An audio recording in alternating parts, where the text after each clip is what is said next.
As I said in the announcements, this is a group of people who are an extension of the pastoral ministry of the entire church, and therefore most important since we want to take care of one another. So, here's Pam Hayes. No, here's Susan Chase. Here's Susan Chase, standing next to Pam Hayes. Okay. Yeah.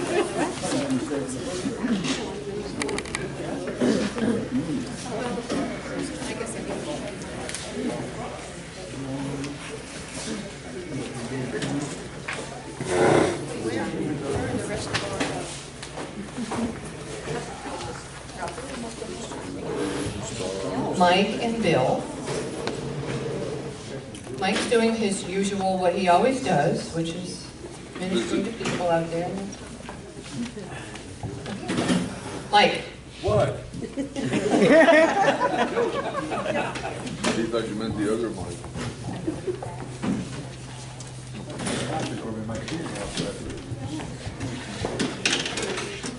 Well, good morning, everyone. Good morning. It's awkward. Just the little logistics are a little bit awkward, so bear with us. I'm standing behind you guys yelling at you or something. Okay. You want me to sit? We thought we would stand when we were talking and sit while we're not. So we're going to keep this a little bit more informal today than maybe some of the past adult eds have been. But we're happy to see everyone here this morning to hear a little bit more about Stephen Ministry. I'm Susan Chase, and I serve as the leadership team coordinator, kind of making sure people have the things they need, getting people organized, setting up the meetings. I do a lot of administrative work, which suits me pretty well because that's kind of what I did all my life. So fortunately, I have this wonderful team of helpers that you see in front of me. One who I have a lot more control over than the other two. But anyway, Mike, of course, you all know, and Bill Wheeler and Pam Hayes. And this makes a great team to work with to continue that wonderful work that Jean and Martha, and I know at the time Father Barry started many years ago. How many years ago was it? Oh, that's not. It was at least 9 years ago. So I'm going to give a little bit of an introduction, and then we have given you a handout, which is simply a guide for us to kind of go by today. There's some slides. We did not bring the projector and the screen and all of that to do the fancy PowerPoint, so forgive us for that today. We'll go through a few introductory comments, and then we have also got several Stephen ministers here, which is fantastic because I think if you can hear directly from them, it gives you a better idea of what this program is all about. So Stephen Ministry, as you see, is Christ caring for people through people. The logo of Stephen Ministry, which you'll see throughout all of our materials, and I have a small copy of it here, it shows with a cross, and it's always in blue. I don't know the significance of that necessarily, but it's pretty. But you'll see the broken person depicted sort of behind the cross, and the whole person depicted in front of the cross. And of course the broken person being the person who is in need of some type of care, and then that whole person, the person who is using their skills to bring Christ's love to help heal the situation. The central value of the Stephen Ministry is to find people who are hurting and provide them with one-to-one care that gets them back on their feet again. That's really pretty simply put, and that's the basis of the Stephen Ministry. There are more than 12,000 Stephen Ministry congregations in more than 150 denominations worldwide, and well over 500,000 people have been trained as Stephen ministers, and there are more all the time. Since we went to training in Orlando last winter, there's a Facebook page for Stephen Ministry from St. Louis, and so there are constant updates, and there are frequent trainings, and there are many people participating in this ministry across many denominations. I would say that there were 27 denominations represented when we trained in Orlando last January. And I would say that there were probably 3 Episcopal churches represented, because at one time we all identified ourselves. So 3 or 4 out of all of that group were Episcopalian. Dr. Kenneth Hawk is a Lutheran pastor and a clinical psychologist, and he was the founder of the Stephen Ministry in 1975, when he realized the simple fact that as a pastor, he could not meet all of the needs of his congregation, the caring needs of his congregation. And we know that at St. Philip's, we are growing. And as we continue to grow, something like a Stephen Ministry is a really big and important part of that growth, because we know that one priest, an assistant priest, 2 deacons, there are never enough folks to handle the number of needs that there are. Today, Dr. Hawk is still the executive director of the Stephen Ministry, and it's located, their headquarters is located in St. Louis. Now, why Stephen Ministry? I think since this is Sunday school, I'd like to talk about the Bible some. And on your second page of your handout, there are several Bible verses there that are really the foundation and the reason and the why of a Stephen Ministry. You see in Galatians it says, bear one another's burdens and so fulfill the law of Christ. And using our gifts that we have received to serve others as faithful stewards of God's grace in its various forms. And to encourage one another and build one another up, as it says in 1 Thessalonians. I can never say that. And casting all your worries on him because he cares for you. So, one of the questions that we often get or hear or we think is important to ask is who might benefit from a Stephen minister. So I want Bill to please come up and share with us who would benefit from a Stephen minister. If you look at, good morning. If you look at your handout, there is a list there of who might benefit. But I would like to stress that it doesn't have to be a crisis for someone to benefit from a Stephen minister.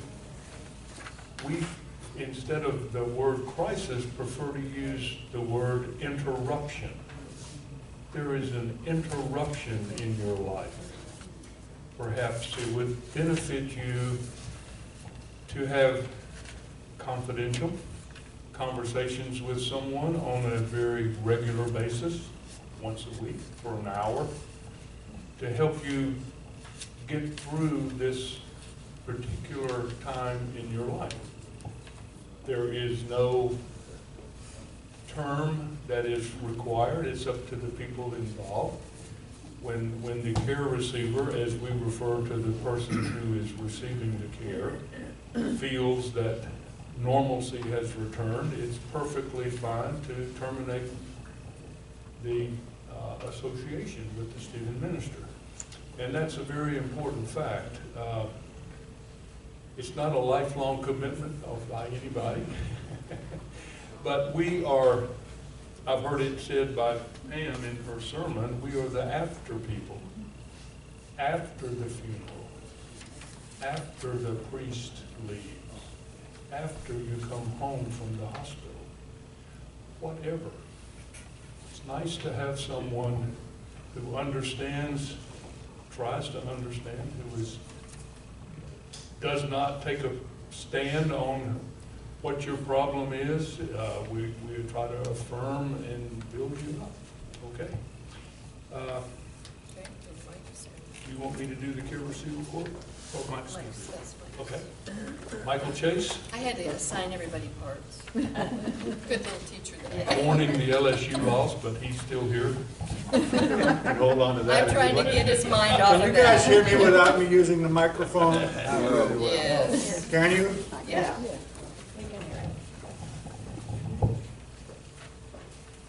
Care receivers is why we're in business, of course. You know, and they can express themselves better than we who are Stephen ministers, I think, because they're the ones who have asked us to be involved in their lives. So there are a couple of quotes I'd like to share that are in there. Care receiver quotes. What I need most was an unconditional love. To know that no matter what I shared with her, no matter what I'd done, she cared for me. Her care showed God's love for me. Today we heard about love again. Every one of our homilies of recent time has been talking about love. That's what we're about, is love. Provide an ear. I digress for a moment. Susan doesn't like me to do that. But you know, I could find myself being one of those curate people, you know, who needs to be a Mr. Fix-It. I can't fix anything. All I can be is an instrument. Just sit and listen to these people who we're sharing our time with, as said in that quote.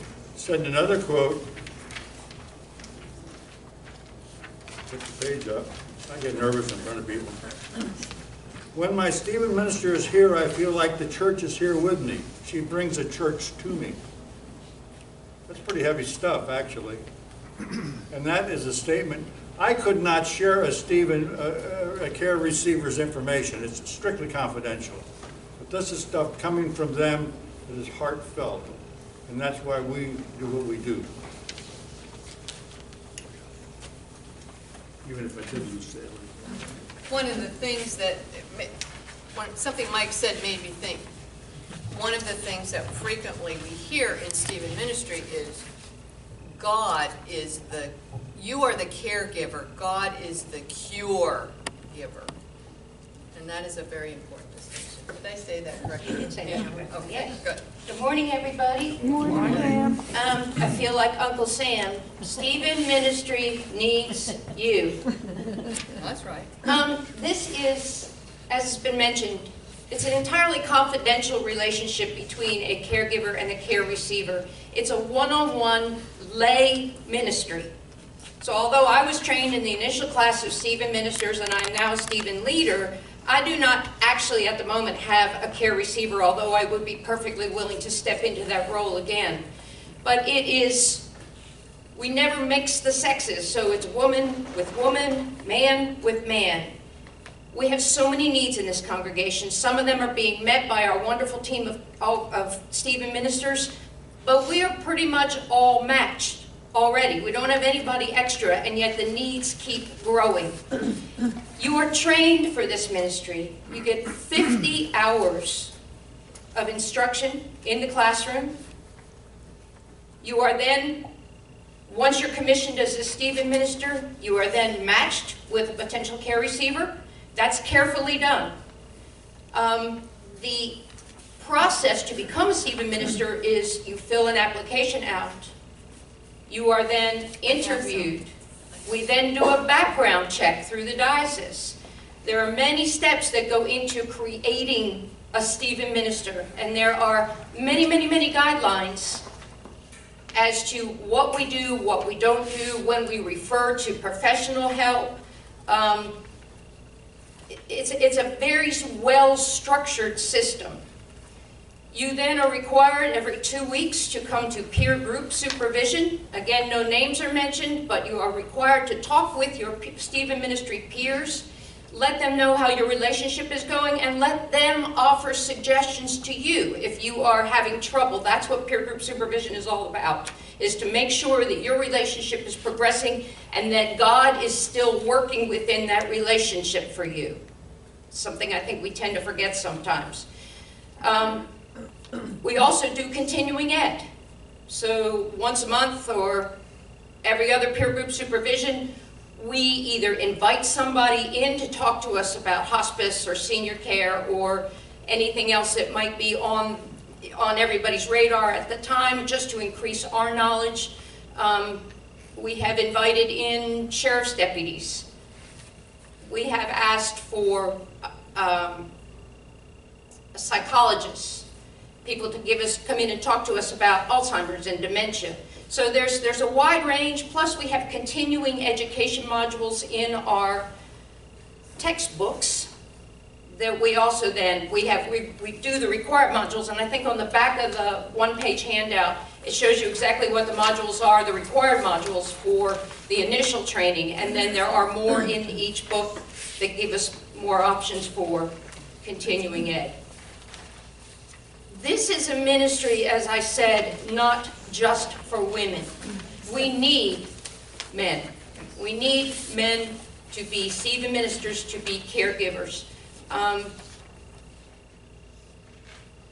don't know how to stress that. There's a wonderful video on the St. Louis website, on the home website for Stephen Ministry, and I encourage you to take a look at that website. But there's a wonderful video from an ex-retired Navy commander who, you know, big tough guy, motorcycle riding, but stepped into the role as a caregiver for Stephen Ministry, and it's such a powerful video. So, guys, if you're even considering this at all, I would encourage you to go take a look at that. We have applications here today. If anybody is willing to take a look at that, if anybody has questions in particular and want to talk to me or any of the Stephen leaders after this, more than happy to talk to you and give you kind of our read on it. What else am I supposed to do? About referrals, a Oh. little bit about referrals. Okay, so referrals for care receivers. They can come from anybody. If you know somebody in the congregation or outside of the congregation that you know is in a needy time with an interruption in their life, and you think they would benefit from from a Stephen minister, please don't hesitate to come to any of us or Ken and Jim or Father TJ and let us know that you think that person is hurting, and we will take it from there. You can also refer yourself. If you feel the need, that you just can do that confidentially, quietly. But again, the bulk of our referrals will come from you, the congregation. We do get some from clergy, but basically it's people caring for their neighbor. It's loving your neighbor as yourself and knowing that when that neighbor is in need. Is that okay? Okay. So you see, we do need you. We need you to consider being a Stephen minister, but we also need you to be aware of Stephen ministry and to keep your ears and eyes open if someone is in need. And you know, if someone shares something with you, have you ever considered a Stephen minister? And then let us take it from there. So we do need everyone to help grow this ministry. We are blessed with wonderful Stephen ministers, and I'd like to introduce them and have them come up here maybe and join us. Ann Richmond, Nancy Cordis, and you, yeah, chair. Barbara Edwards. Who else am I missing? There's not that many people here. Okay, and of course, pardon me. Yeah, and Mike is a Stephen minister, and Bill.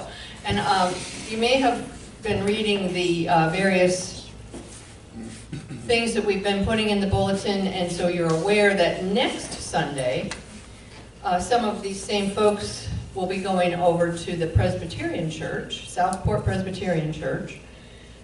They are having an awareness session for their congregation to try to recruit ministers, new ministers, and that in January we are going to unite with them and do the next Stephen ministry training.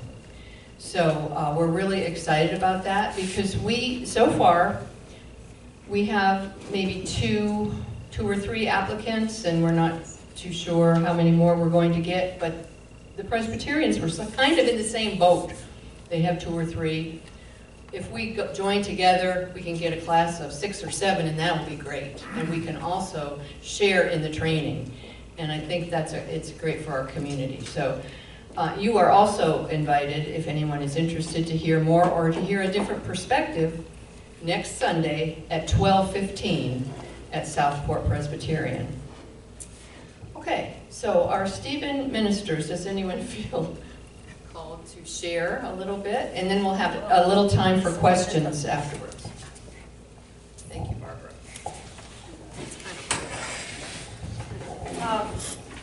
I've been at the Stephen Minister since the first class. I think it was, I don't know whether it was 2009 or 2011, but time flies when you're doing well. And I had thought about it in our church in Dallas. They had it was a very large congregation. They had a good Stephen ministry program. And I thought, well, I just wasn't ready for it. So when I came here in 2007, and they started the first class several years after that, I prayed about it and thought, now is the time for me to do that. I have the time in my life, and it's a thing that I was always interested in. So if you're thinking about it, just really pray about it, and hopefully it's the right thing for you. It certainly has been the right thing for me. I think I benefit every bit as much as all of my care receivers. I have my 3rd care receiver right now. All of them 3 women, of course, different situations. The one woman was a single woman and had cancer, and was a new member to the Episcopal Church. And so I was with her for 3 years. I have a care receiver now whose husband had been ill. And the first was another different situation, was a family situation. So there are just different situations, and you learn so much from your care receiver. This one I've been with for almost 4 years, so we have a real bondage. And I know she's been able to call and talk to me when things were really hard for her. She told me, she has no family here, she told me that she could talk to me and tell me things that she wouldn't tell any of her neighbors, and she didn't even want to tell her son some of these things. So just think about it. We could really, especially as I said, use some men, but women seem to be more apt to share their lives with other women, but we do have a need for men.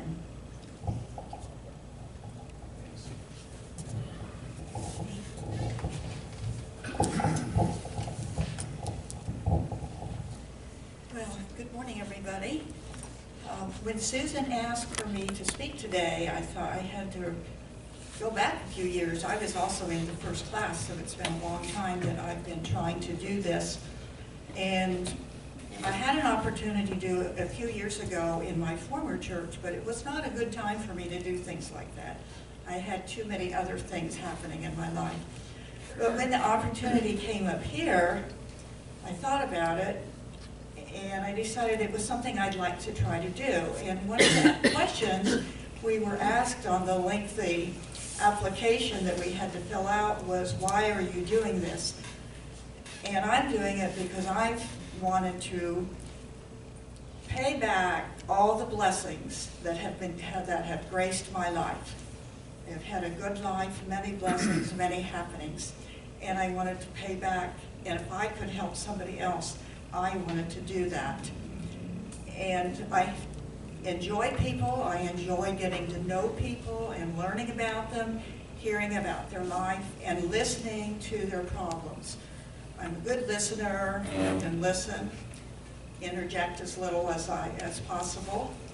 And one reason that one of my care receivers wanted to have a Stephen minister was she had a lot to talk about with her situation, and she didn't want to always be telling her neighbors and her friends, or even her family. So she wanted somebody else to take over for that. Another reason is sometimes people have things that are really, really personal, and maybe they don't even want to tell their family or their best friend. They feel they can tell a Stephen minister, knowing it will be confidential and not be passed around to other people. And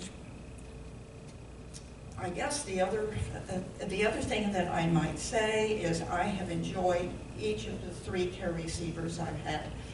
Two have had a similar situation, another one was entirely different. And it's all been a pleasure for me to do whatever I did that may have helped them. Thank you.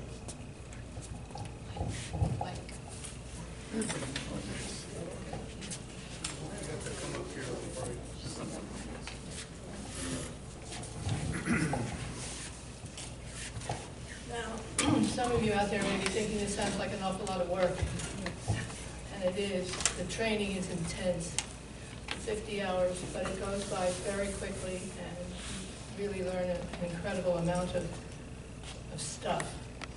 I would have to pick up on something Nancy just said. The biggest talent, the greatest help for a Stephen minister is the ability to listen and listen and listen some more.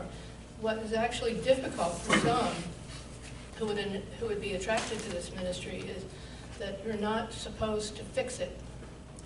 You are supposed to listen, offer gentle suggestions, facilitate where that's appropriate, but you are not to function as a Mr. or Ms. Fix-It, and that was hard for some of us. Because sometimes when someone lays out a problem in front of you, your first reaction is, well, I know what to do. First we need to do this, then we'll call so-and-so, and on like that. Listening, it's actually a pretty relaxing ministry in that sense. You get to sit and listen to people and offer minimal input from your own experience. The one thing that hasn't been touched on that I think is worth mentioning is that you're also, as part of your training, given the skills to recognize when you might be operating above your pay grade, so to speak. In other words, talking with someone who really needs a higher level of care or a higher level of help, and you're trained in your training experience, you have time spent on that. In closing, I'd just say if you have any interest at all, you should go one step further and look at the website that's been mentioned and the handout that you were given, and talk to one of those of us who've been involved. Thank you.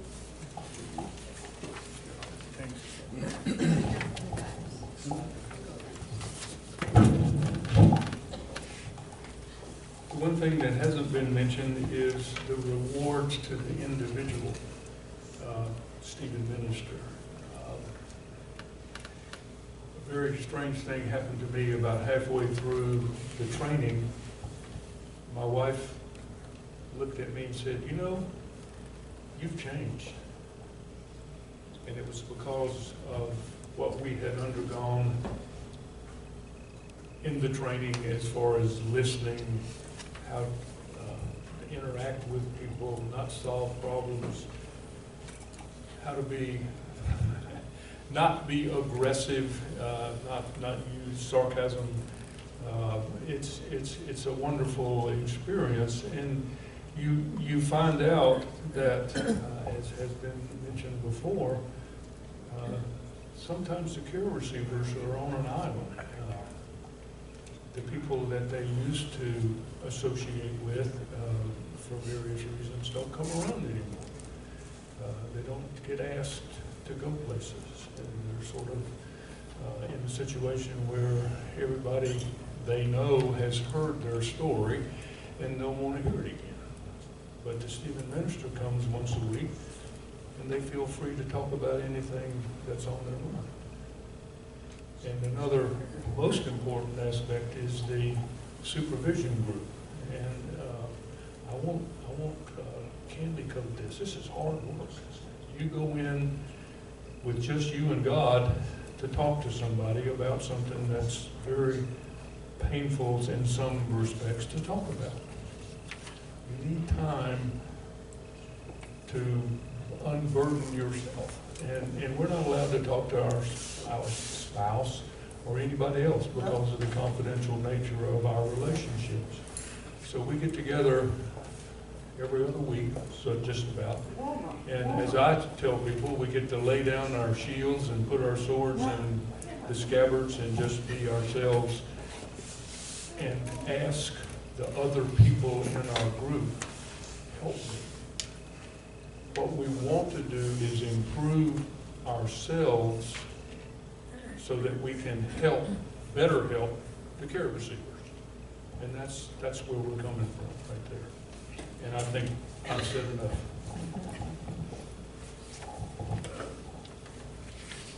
Fair warning. I credit Stephen Ministry with my jump off to the diaconate.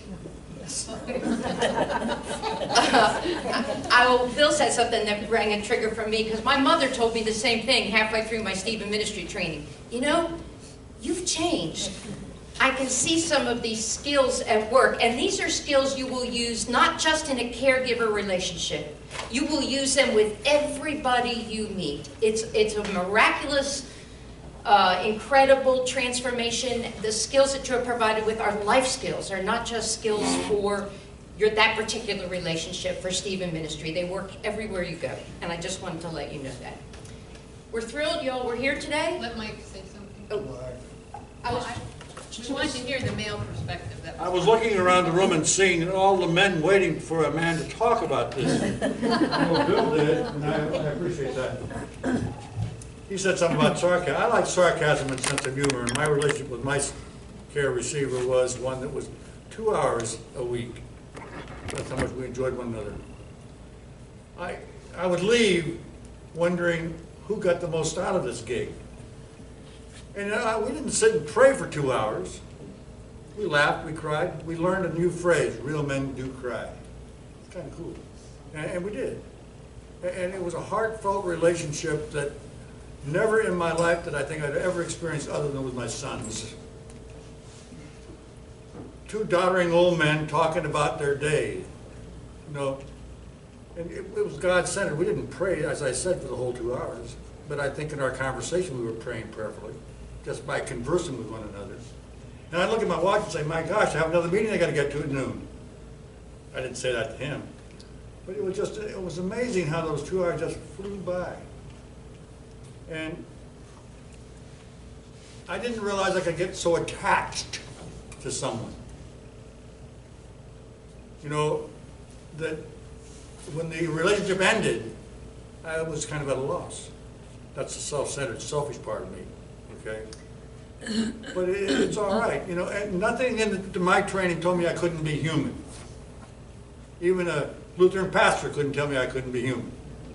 And I bring myself to the table. I bring what I have to the table, my offerings, and I'm not going to change my sense of humor for anybody, nor my sarcasm, nor talking about Notre Dame or Alabama football. You know, that's something that gets to the heart, and you know, you cringe. As I told Ruth earlier today, and I'm going to shut up, that I've gotten a little older and I'm not as terrible as I used to be. All right, hey, thank you for allowing me to baloney for a bit.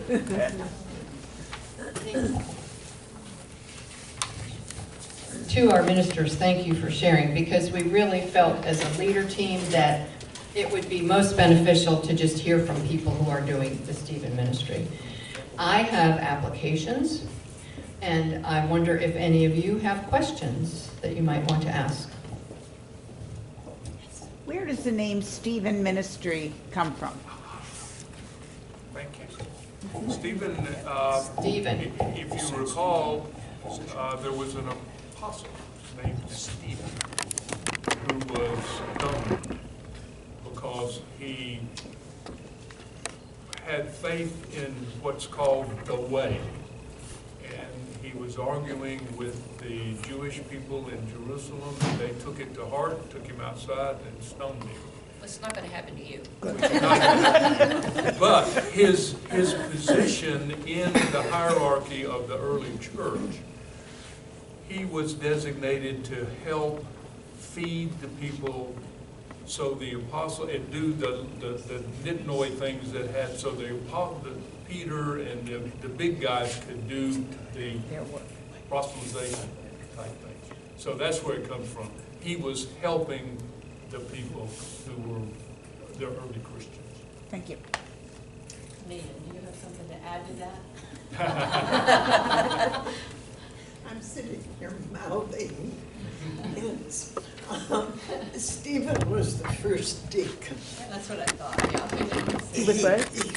There was, you remember when You're not in it. the first Christians were all Jews, but then Gentiles, who were also called Greeks, were brought in, and widows always were needing help, and it turned out the Jewish widows were getting better care than the Greek widows were. So the apostles heard complaints about this and said, we need a committee to take care of the widows. And they named Stephen as the first person to go figure this out, go be a caregiver to these widows and figure out a system. And that's how deacons started. So Stephen as the first caregiver. Thank you. Other questions?